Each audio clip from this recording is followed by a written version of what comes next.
Welcome to TeamSport Trafford for the Trafford Open Sprint Championship. Now, let me get this out right off the bat. Do not expect this video to in any way, shape or form showcase any personal glory of mine. All hopes of that were dashed when I entered the lobby and saw how small most of the other drivers were.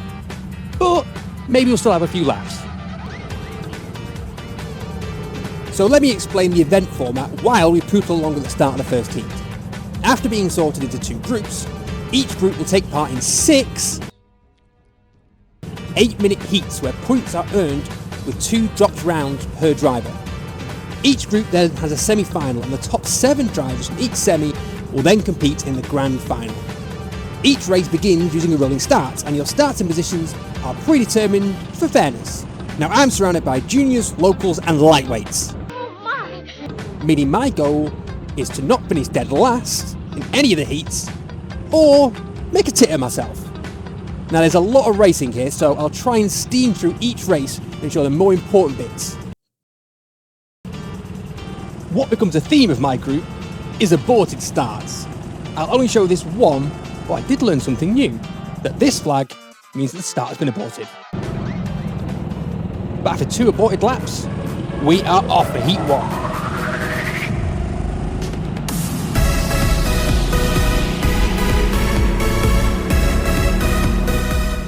A big theme of my night is that I do not learn. That being off the racing line anywhere means you are open to some pain, but here, especially at Trafford, it is fatal. After I try a move, I get dumped backwards, but do manage to claw back a space. It's going to take more than 1 lap into this thing before I realise that when everyone's so bunched up in the opening laps, wide lines are going to hemorrhage me positions. It's also going to take a couple more heats to realise that I'm in no way, shape or form fighting 12 of the drivers in my group, as I am the heaviest in the group. After a couple of heats, I realised that after a few laps, all us chunky boys will be at the back, and we can have a merry old time battling amongst ourselves and leave everyone else to do the serious stuff. And it takes a couple of heats to realise this because, with everyone in front jostling for position, I'm under some false sense of security thinking I'm just about keeping up with them. When they get some space though, they are off. Though, I'm also not a complete knob. I do know most here have the pace on me, and if they make a move, I'm more than okay to give them the space, because I am the master of the yield. Now, is that a good thing?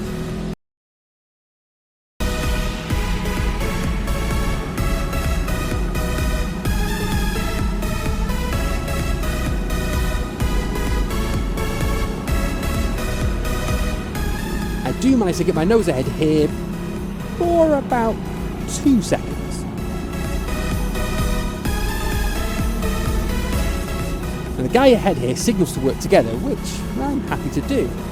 If only I actually could. As a lap later, he's far and away up the road. I think that I may be a little faster than most under the bridge, which gives him the impression I had some pace. Every other area of the track, the littlies are just too fast. I am getting my elbows out here, but all it serves to do is make me slow up the ramp, allowing this fella in red to get ahead. Now this is Paul, another heavyweight, and will feature heavily in this video. There is another Paul that will feature, so we'll call him Red Paul. Behind me, not that you can see, is other Paul, and 2 cars in front in the blue is Woodsy. We 4 are the heavies in this group. All lovely chaps, so thanks for the chat in between races, guys. But first, how I lose my target of not looking like a tit. Going round this corner, Red Paul moves across, causing me to spare him a bit and take position. At the time I thought I was in the wrong here, so wait for him to take the position back. I think he's far enough in front of me to move back across, but he was not, and I am made to look a right tit. On reflection, my move on him was actually pretty legit, so no need to give the place back really, but I did anyway. I don't know why I do this, as literally no one else ever has done the same for me. Ever. So, at the end of the heat, I've gone from 11th to 15th. And I've made a huge, idiotic mistake.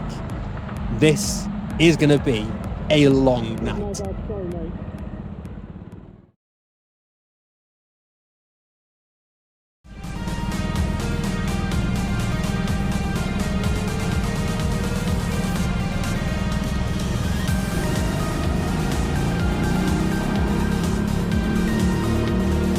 Heat 2 and I'm behind Red Paul and other Paul is in second. I make a move on Red Paul, but he has the inside. Now I'm out of position, but then I have the inside to somehow manage to stay in 6th. But not the speed, as this dude demotes me to 7th and a slow entry onto the bridge drops me to 8th.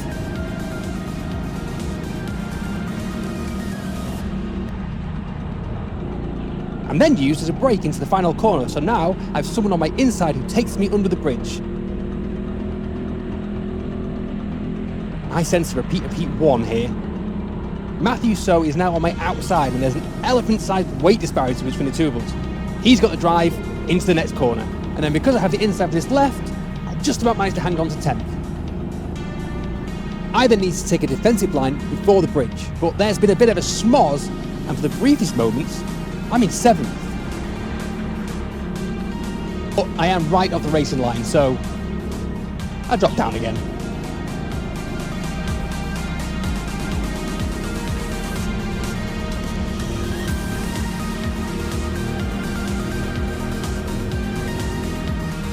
Lap 5 and now I'm in P14 following Karting with Josh, and I'm about to try my luck against him and Red Paul, but end up being squeezed and nearly lose position to Woodsy.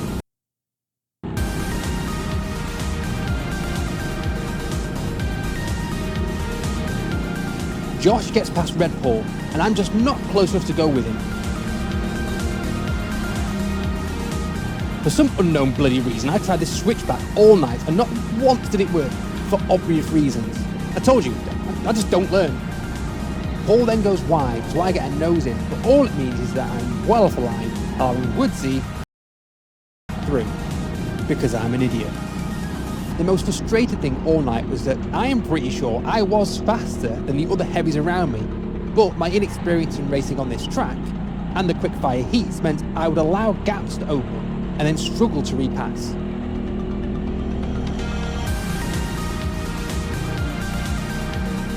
By the end of the heat, we've got other Paul, Red Paul, Woodsy, and myself bookending this race. I've not been able to find a way past, but I dive into the final corner, and then a race to the line promotes me to 14th. And up ahead, the Pauls have switched positions.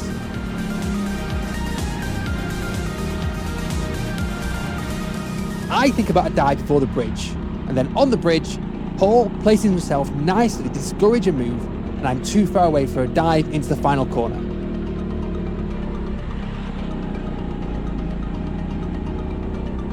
Heat 2 ends with me falling from 6th to 14th. But at this point I've learned that when us four are on the same part of the track, it's really great fun. On to Heat 3, and a better result. This heat sees me start 5th, so let's see just how far I'll drop down, shall we?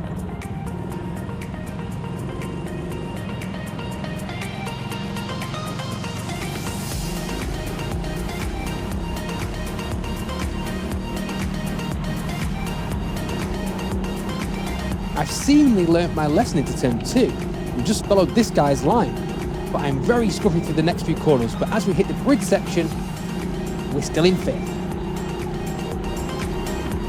Now as we close out the lap, I've not dropped a single place, so things are looking up. Although the guy screaming ahead are not filling me with confidence. As we start lap 3, the inevitable happens and a faster driver gets the move done under the bridge and he steams away. Fair play. As we end lap 4, the gap to the leaders is increasing dramatically. Once again, the lighter drivers have the speed advantage to throw it under the bridge. Not without using me as a brake, mind you.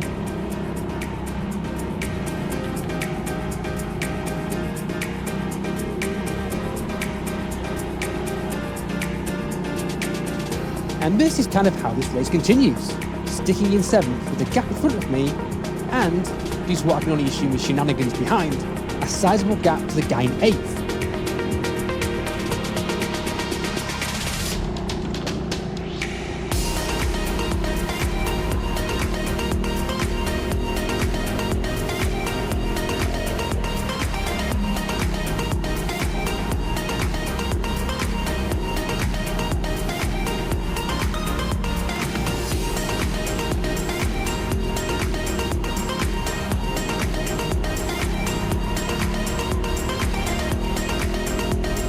5th to 7th.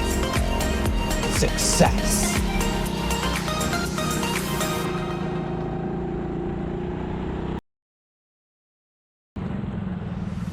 Heat 4 starting in 12th, and again we have Red Paul in front, and it's about this time that I'm starting to feel the mother of all headaches coming on. But I've not finished last yet, so one of my goals is still in play.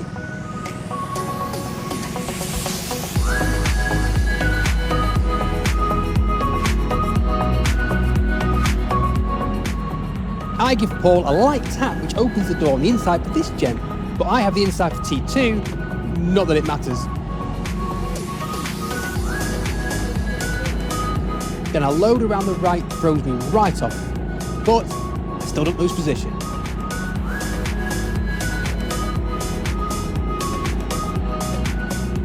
Over the bridge, Matthew So has the speed, so just breezes past, and before long, someone else has the speed to take me on the straight before the bridge. Normal business as resumed, ladies and gentlemen. But more importantly, I'm now sat in dead last. All I can hope for is that one of the other chunky boys drops back and I can maybe make a move. And lo and behold, Red Paul is now directly in front of me, and a few carts ahead, other Paul is doing a stellar job keeping the lightweights behind.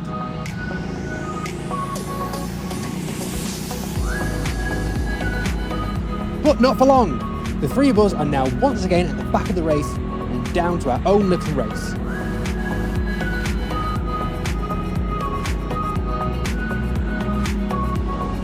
I'm able to get a switch back on Red Paul, which does mean he has the inside. But he is then forced wide in this left, and that is not last place.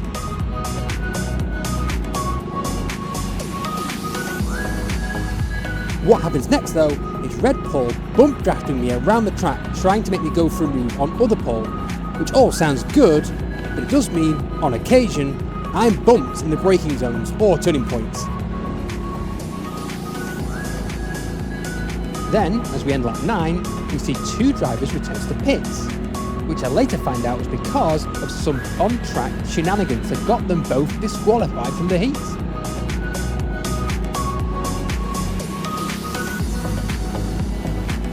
Paul has been doing a superb job defending his position, and I'm just waiting for a mistake to be made.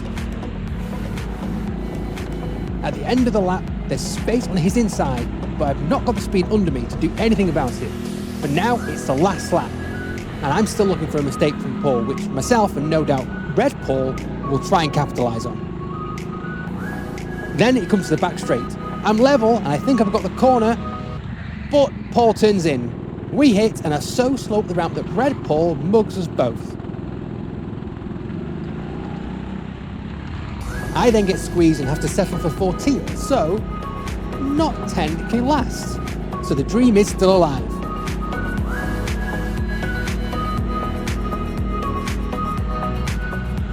But you let me know if you think that move was on with back straight.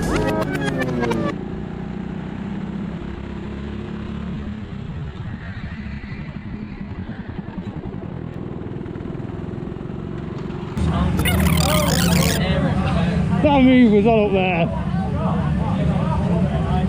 I saw you coming, I thought if you can just swing, I thought Heat 5 and my headache is now fully developed. But we go racing again with Red Paul up in front.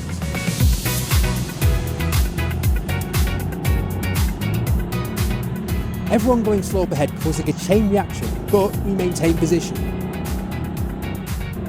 Due to my own spatial awareness, this guy sends it from miles back, but I do see it coming alive in the ring.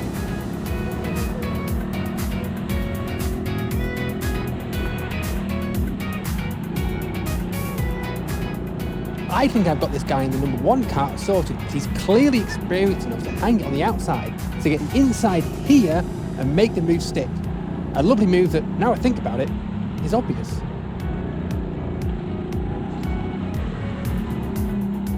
Flash forward a lap to lap 4 and kart 1 makes the pass on Red Paul, and I simply stroll on through too.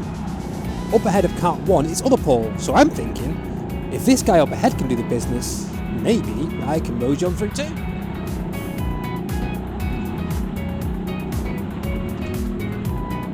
But when the time comes, I'm too far away. It's almost a carbon copy of the move I made in him the previous heat. But Paul this time, Paul yields. Just like the last heat, we have a copy of me trailing Paul and trying to find a way through.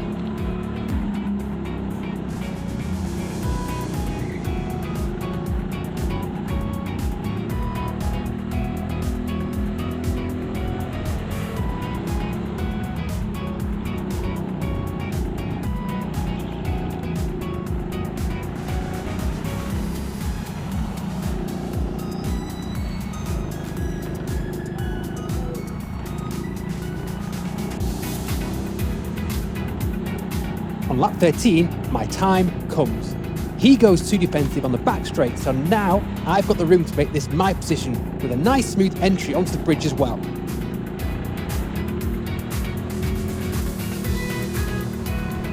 But he sends it on the final corner, and all that was for nothing. And that is my fault. I should have just played it super safe. I thought I had the space, but clearly not.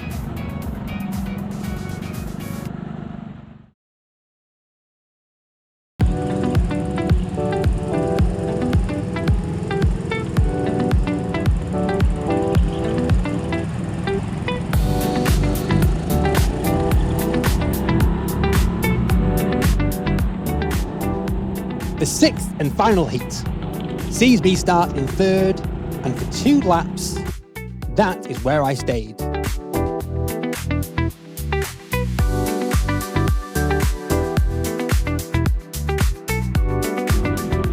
But we all know what's coming.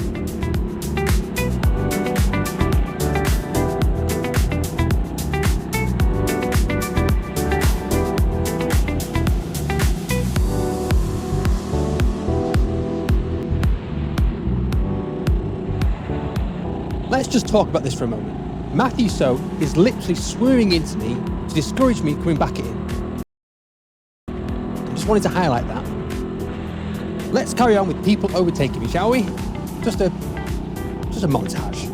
What I do want to point out, that as much as I'm yielding to these other guys, it's because they have made a good move, and the corner and the position is theirs. It's not like I can do an awful lot due to the difference in pace, be it talent, kart or weight. I see so often in all forms of rental karting, from the noobs up to the pros, a lack of racing etiquette.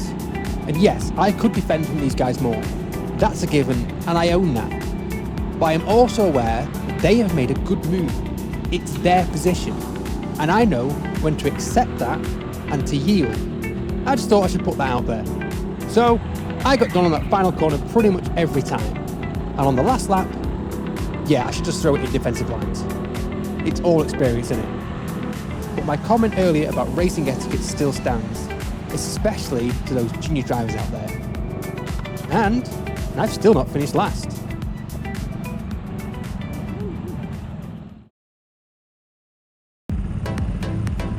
Now it's time for the semi-final. And no one will be surprised that I am starting last in this one.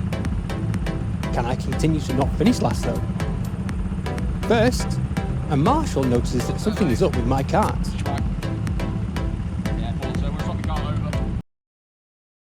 Okay. And so, I'm put into reserve kart, which cannot be good.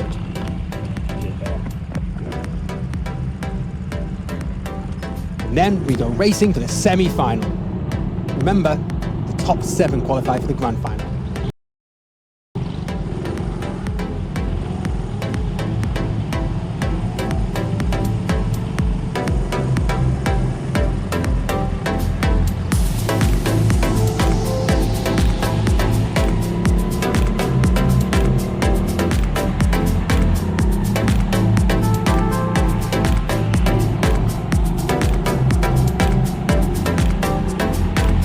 Yeah, I'm going to interrupt here because the only thing that changes in this race is who I have in front of me.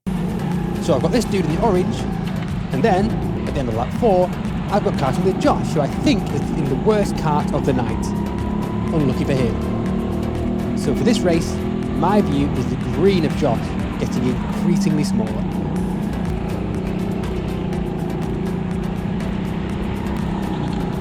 But with all this free track, I do put in my own PB at Trafford. So this car, even though it was a reserve car, wasn't the dumpster fire I thought it might be. But I am now resigned to finishing last. That is until lap 13, when I somehow pull off the greatest overtake out of nowhere.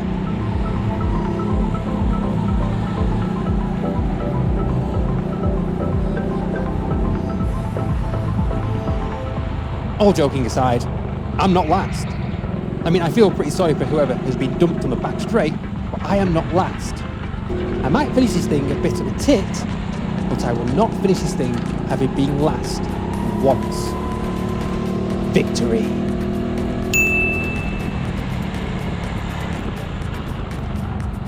So, that was the Trafford Open Sprint. A really fun event, and thanks to Harry for organising and the staff at TeamSport Trafford for keeping at it until past 2 AM. By God. So, if you like me showing how utterly shite I am at karting, drop me a like and a follow, and until next time, have a good one.